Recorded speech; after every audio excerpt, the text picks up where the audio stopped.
Hello दोस्तों, आज का टॉपिक है सेकंड प्रिस्क्रिप्शन।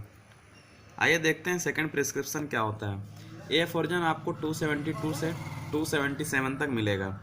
ठीक है, क्या लिखा हुआ है? In homeopathy medicine is selected based on principle of similia similibus curentur. आपको पता है कि हम लोग केस टेकिंग लेते हैं, फिर टोटलिटी बनाते हैं।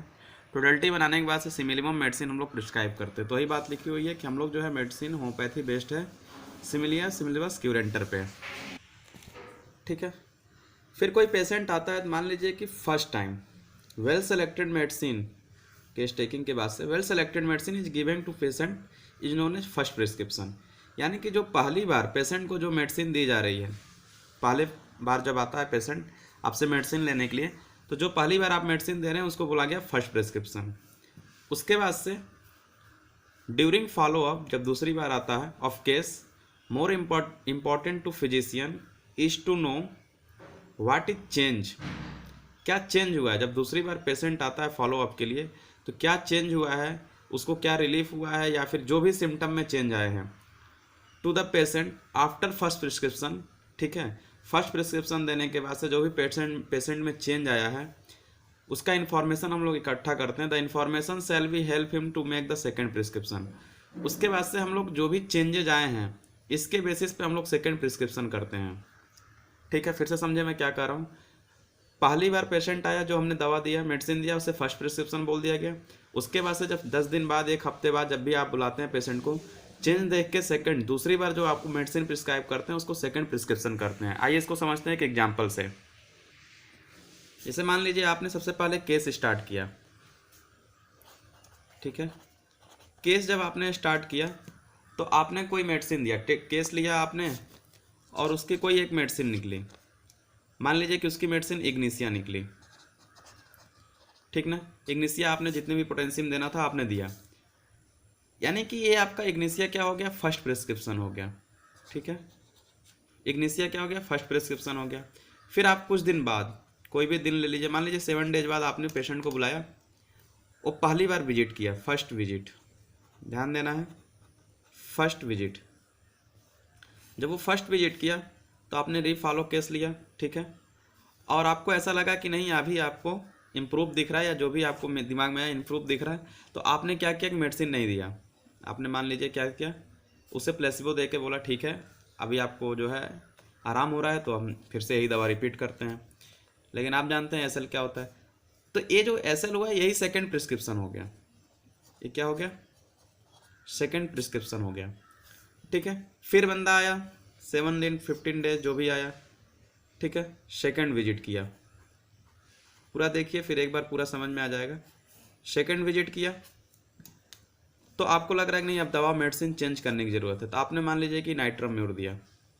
ठीक है, कोई भी पोटेंसी, तो नाइट्रम म्यूर दिया, तो this one is not third prescription, ये भी सेकेंड प्रिस्क्रिप्शन है। थर्ड प्रिस्क्रिप्शन अपने होम्योपैथी में नहीं होती है, ये भी सेकेंड प्रिस्क्रिप्शन है ऑफ फर्स्ट विजिट, ऐसे लिखेंगे।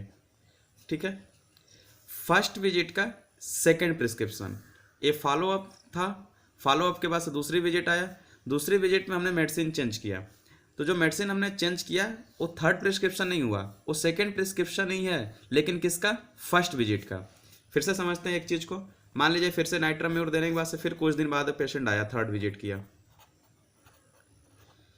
ठीक है, थर्ड विजिट करने के बाद से फिर आपको पता चला नहीं नाइट्राम्यूर से उसको दिक्कत बढ़ गई, फिर आपने एंटीडोट किया, उसे कोई भी मेडिसिन दिया जो भी इसकी एंटीडोट होगी। जब एंटीडोट आपने दिया तो यहाँ पे कोई एक मेडिसिन आपने दी रखी होगी, तो ये मेडिसिन आपने दिया, तो ये नहीं कि ये थर्ड प्रिस्क्रिप्शन फोर्थ प्रिस्क्रिप्शन, नहीं, ये भी सेकेंड प्रिस्क्रिप्शन है। सेकेंड प्रिस्क्रिप्शन है ऑफ कौन से विजिट का? सेकेंड विजिट का। क्या बात समझ में आ रही है? एंटीडोट दिया आपने, सेकेंड प्रिस्क्रिप्शन हुआ सेकेंड विजिट का। ये क्या था? सेकेंड प्रिस्क्रिप्शन हुआ फर्स्ट विजिट का, ये हुआ सेकेंड प्रिस्क्रिप्शन सेकेंड विजिट का। फिर से एक एग्जांपल लेते हैं। मान लीजिए फोर्थ टाइम आपने पेशेंट को बुलाया, फोर्थ विजिट आया, फिर आपने फोर्थ विजिट पे जब आया तो आपने उसको कोई मेडिसिन दिया, पल्स वगैरह, चाहे जो भी कम्प्लीमेंट्री दिया या जो भी दिया।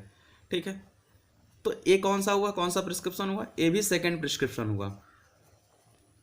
सेकेंड प्रिस्क्रिप्शन हुआ ऑफ कौन से विजिट का? थर्ड विजिट का। तो क्या ये बात समझ में आई? अब तक समझ में आ जाना चाहिए कि सेकंड प्रिस्क्रिप्शन क्या होता है। हर एक फॉलोअप के बाद से, हर एक मेडिसिन देने के बाद से जो भी विजिट होगा उस विजिट का सेकंड प्रिस्क्रिप्शन होगा। जैसे सेकंड के बाद से थर्ड में आया तो सेकंड विजिट का सेकंड प्रिस्क्रिप्शन हुआ। तो ये जो है सेकंड प्रिस्क्रिप्शन हमेशा ही सेकंड प्रिस्क्रिप्शन रहता है, विजिट केवल चेंज होता रहता है। ठीक है, तो डिफिनीशन क्या होगा? Second prescription is diet which follow A remedy which has acted. जो भी हम रेमेडी दे रहे हैं उसको जो फॉलो करके हम दूसरी रेमेडी दे रहे हैं उसी को सेकंड प्रिस्क्रिप्शन कहते हैं। It not need the one prescribe after first one but any remedy prescribe after earlier one is called second prescription. यानी कि जो भी पुराना अर्लियर वन के बाद से जो भी हम प्रिस्क्राइब कर रहे हैं वो क्या होगा? सेकंड प्रिस्क्रिप्शन होगा। क्या ये बात समझ में आया? First visit after second remedy, यानी कि जो चीज़ हमने अभी यहाँ बताया ना कि जो भी आ रहा है first visit after second remedy, यानी ये सेकंड रेमेडी दी गई है आपको, तो ये जो भी विजिट होगा उसके अकॉर्डिंग सेकंड प्रिस्क्रिप्शन होगा। ठीक है, अपने होम्योपैथी में थर्ड प्रिस्क्रिप्शन फोर्थ प्रिस्क्रिप्शन नाम की कोई चीज़ नहीं होती, हर एक में सेकंड प्रिस्क्रिप्शन होगा फॉलोअप के बाद से। ठीक है, तो हमने जो है उसके ऑब्जर्वेशन को देखा तो क्या रेमेडी हो जाती है? Second prescription is one after observing action of the remedy given to patient this could be. तो सेकंड प्रिस्क्रिप्शन में हम क्या मेडिसिन दे रहे हैं पेशेंट को, ये क्या क्या हो सकता है? या तो हम वही मेडिसिन रिपीट कर सकते हैं, या फिर हम कोई मेडिसिन कम्प्लीमेंट्री दें, या एंटीडोट दें, या कोई डिफरेंट मेडिसिन, या फिर हो सकता है प्लेसिबो दें। ठीक है, तो हम इसमें से कुछ भी हो सकता है। ठीक है, रिपीटेशन हो सकता है, कम्प्लीमेंट्री, एंटीडोट हो सकती है। ठीक है, डिफरेंट रेमेडी हो सकती है। ठीक है, या फिर एक चीज़ और यहाँ पर ऐड कर सकते हैं आप, change of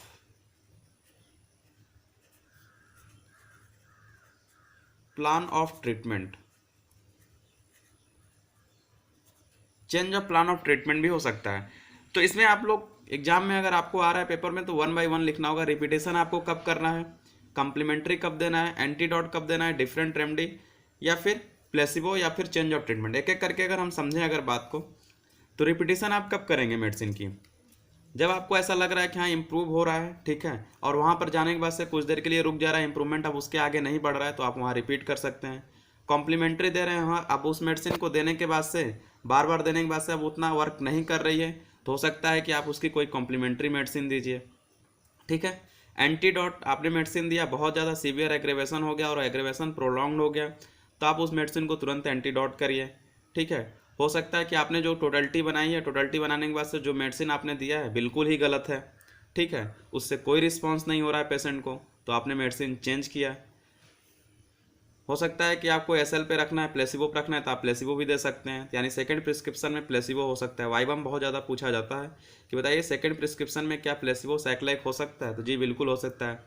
change of plan of treatment, इसका मतलब क्या हुआ कि आप जो है जैसे कि आपने एंटीसोरिक ट्रीटमेंट कर रहे थे, ठीक है, लेकिन ट्रीटमेंट के दौरान उसका मियाज कोई और आ गया, एंटी मियाजमेटिक ट्रीटमेंट कर रहे थे तब तक मियाज कोई और आ गया, तो प्लान ऑफ ट्रीटमेंट यानी कि अब 16 से आपको साइकोटिक सिप्ली जो भी मियाज में आया उसके अकॉर्डिंग आपको ट्रीटमेंट करना पड़ेगा।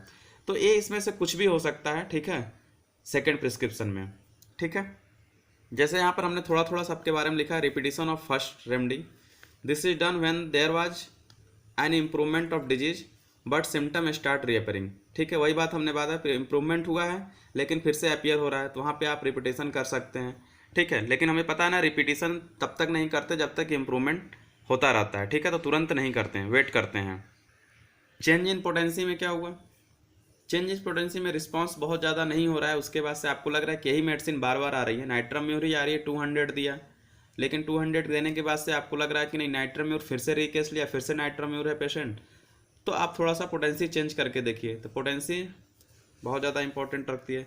चेंज इन द रेमेडी कब? आप जब अपना जो है कुछ सिम्टम नए आ गए हैं, तो अर्लियर सिम्टम अपीयर होने के बाद से तो आप वहाँ से मेडिसिन को चेंज कर सकते हैं। इंटर करेंट रेमेडी भी दे सकते हैं। इंटर करेंट रेमेडी में कभी कभी क्या होता है ना कि आप कि वेल सेलेक्टेड रेमेडी जब वर्क नहीं करती तो आप कभी कभी नोसोड या एंटी मियाजमेटिक या कम्प्लीमेंट्री मेडिसिन देते हैं। ठीक है, तो लोग कहते हैं ना कि कभी कभी जो है आपका रिस्पांस नहीं हो रहा है मेडिसिन का, तो आप नोसोड दे दीजिए।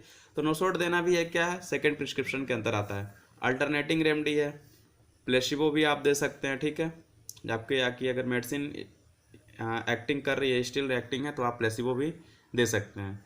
तो एक छोटा सा टॉपिक था दोस्तों, सेकंड प्रिस्क्रिप्शन। आई होप आप लोगों को समझ में आया होगा। वीडियो को लाइक करें दोस्तों, शेयर करें और सब्सक्राइब करें। Thank you friends.